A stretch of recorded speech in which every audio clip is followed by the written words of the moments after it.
Wagah border पर Punjab rangers की जानिब से परेड का मुजाहरा किया गया। परचम उतारने की तकरीब का अहतमाम किया गया था, जिसमें शहरी की बड़ी तादाद ने शिरकत की। उलमा मशाइख भी यहाँ पर मौजूद थे। उलमा की जानिब से इस परेड के बाद मीडिया से गुफ्तगू भी की गई और एक ही पैगाम भारत को दिया गया कि ये पूरी कौम जो है वो मुत्तहिद है, ये पूरी कौम एक है, पाक अफवाज के साथ शाना बिशाना बल्कि 2 कदम उनसे आगे बढ़कर खड़ी है। हमारे उस्ताद हज़रत मुफ्ती अब्दुल रहीम साहब ने पैगाम दिया है, मैं उसी को रिपीट करूँगा। देखें, इंडिया और पाकिस्तान की आवाम का मसला नहीं है। इंडिया में हिंदू हैं, सिख हैं, ईसाई हैं, मुस्लिम्स हैं। पाकिस्तान में भी हिंदू भी हैं, सिख भी हैं, मेजॉरिटी मुसलमानों की है, ईसाई भी हैं। ये सब एक जान है। हम जब दूसरे मुल्कों में जाते हैं तो मैंने देखा है कि एक ही प्लेट में बैठ के खा रहे होते हैं, पाकिस्तानी भी और इंडियन भी।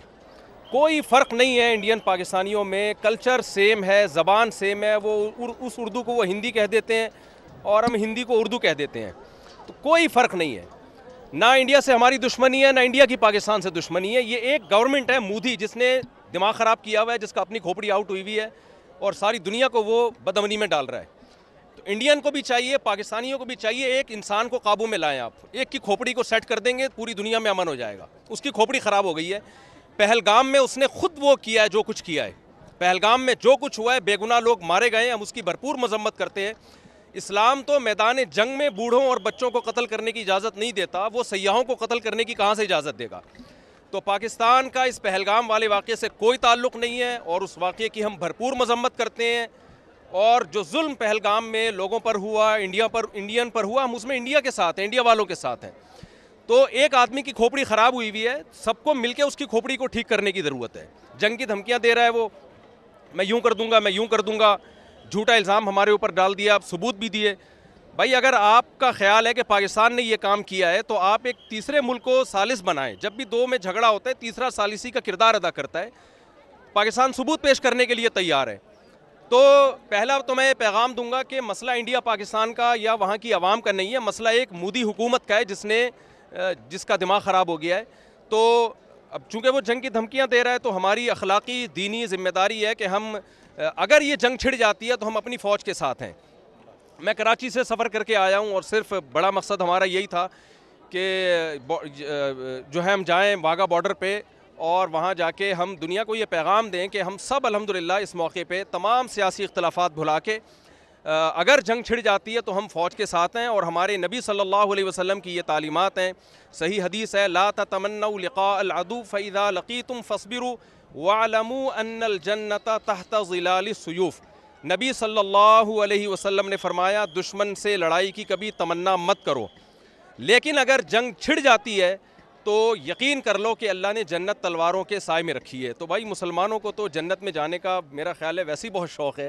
तो ये तो शॉर्टकट रास्ता होगा हमारे लिए। अल जिहादु मुख्तसरु तरीक़िल जन्ना, नबी सल्लल्लाहु अलैहि वसल्लम ने फरमाया, जिहाद जन्नत में जाने का मुख्तसर तरीन शॉर्टकट रास्ता है।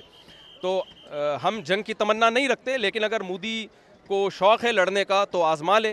तो इंशाअल्लाह हम पूरा मुल्क हमारा फ़ौज के साथ है और मुँह तोड़ जवाब देंगे इंशाअल्लाह। जज़ाकल्लाह। वाघा बॉर्डर पर परचम उतारने की तकरीब के बाद मुफ्ती कराम जो है वो गुफ्तगू कर रहे थे। मुफ्ती अब्दुल रहीम ने कहा कि इस्लाम में किसी बेगुनाह की जान लेने की इजाज़त नहीं है। तहकीकात के बगैर पाकिस्तान पर इल्ज़ाम लगाना दुरुस्त नहीं है। पहलगाम वाक़े की जितनी मजम्मत की जाए कम है। हम जंग की ख्वाहिश नहीं रखते, लेकिन अगर हम पर जंग मुसल्लत की जाती है तो ये जन्नत में जाने का इससे बेहतर और तरीका नहीं हो सकता।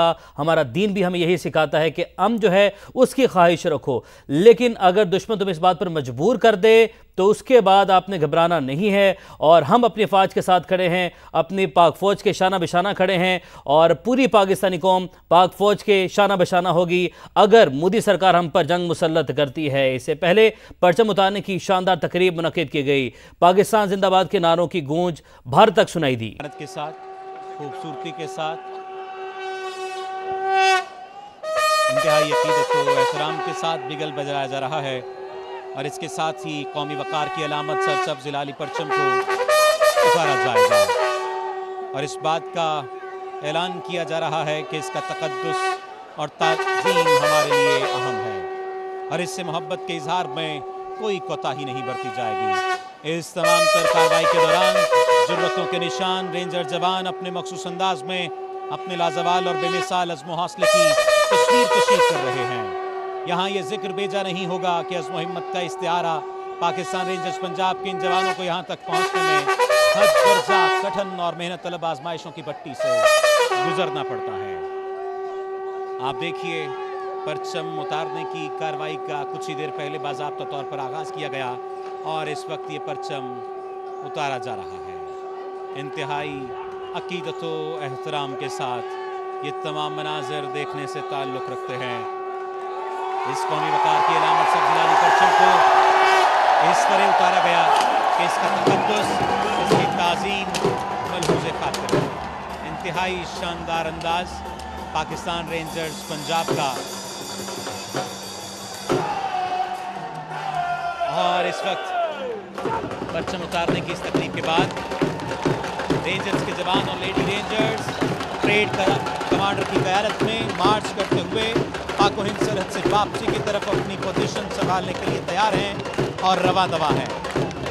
इससे पहले परेड कमांडर की जानिब से इजाज़त तलब की गई और परचम उतारने की कार्रवाई का बाज़ाब्ता तौर पर आगाज़ किया गया। ये इख्तिताम को पहुंचा और इसके साथ इस बात का ऐलान किया गया कि जब जब तुम बारूद की ज़ुबान बोलोगे, हम तब तब गैरत की ज़ुबान में जवाब देते हुए तुम्हारी गीदड़ भक्कियों को नीस्तो नाबूद कर देंगे। जब जब तुम हमें पुकारोगे, चाहे कारगिल के बर्फाब हों, चाहे सितंबर 1965, हम तुम्हें वो तमाम सुबहें याद दिलाते रहेंगे जब लाहौर के दरवाजे पर तुम्हारी फौज पसपा हो गई, जब इस वतन की सरहद पर तुम्हारे गोश्त को गारे में तब्दील कर दिया गया। इस वतन की बुनियादों को मजीद मजबूत करने के लिए तुम कहते हो जंग करोगे, तो लो, हम तुम्हें सलामी नहीं ललकार देने आए हैं। ये पाकिस्तान रेंजर्स पंजाब के जवान इसी बात का ऐलान कर रहे हैं कि इस ललकार को बर्दाश्त कर लो तो बताना, जब हम आएंगे गौरी के साथ, शाहीन के साथ, तो फिर तुम बर्दाश्त न कर पाओगे। तुम कहते हो जंग करोगे, तुम्हारी फौज की आंखों में जो बुज़दिली है, हम उसे अपने बूटों की धमक से कुचल देंगे। हम वो हैं जिन्होंने अपने लहू के ज़रिए से इस ज़मीन को सैराब किया है। हम वो हैं जिन्होंने शहादत को भी मतलूब व मकसूद समझा है। हम वो हैं जिनकी माएँ अपने बेटों को शहादत का कफन उड़ाकर रुखसत करती हैं। हम वो हैं जो उनके लिए हाथ तो बढ़ाते हैं, लेकिन गैरत के लिए बंदूक उठाना भी जानते हैं।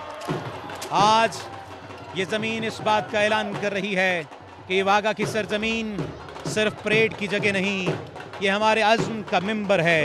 ये पाकिस्तानी खून की हरारत का आईना है। ये वो जगह है जहां तुम्हारी आंखें हमारी नज़रों की तपिश को बर्दाश्त नहीं कर सकेंगी।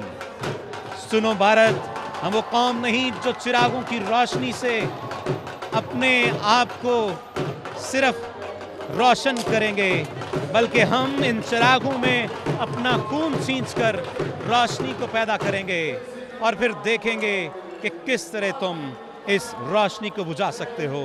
हम आंधी की तरह आएंगे और तूफान की तरह लपेट लेंगे। तुमने हमें हर बार आजमाया, लेकिन हम हर बार तुम्हारी तारीफ में अपने आप को सुरखरू करते हुए तुम्हारे लिए जिल्लत का बाप बन गए। आज फिर हम तैयार खड़े हैं, लेकिन हम एक बात वाज़ेह कर दें कि हम अपनी सरहद की हिफाजत के लिए कल भी मौजूद थे, आज भी मौजूद हैं, और हम तुम्हारे ज़ोम बातिल को मट्टी में मिलाने के लिए मौजूद हैं। इस वक्त वारिस बेग कुछ ही देर में परेड के लिए आएंगे, परेड के मैदान में आएंगे और उसके बाद अपनी परफॉर्मेंस का मुजाहिरा करेंगे। ये जवान इस वक्त एक दीवार की सूरत में मौजूद हैं।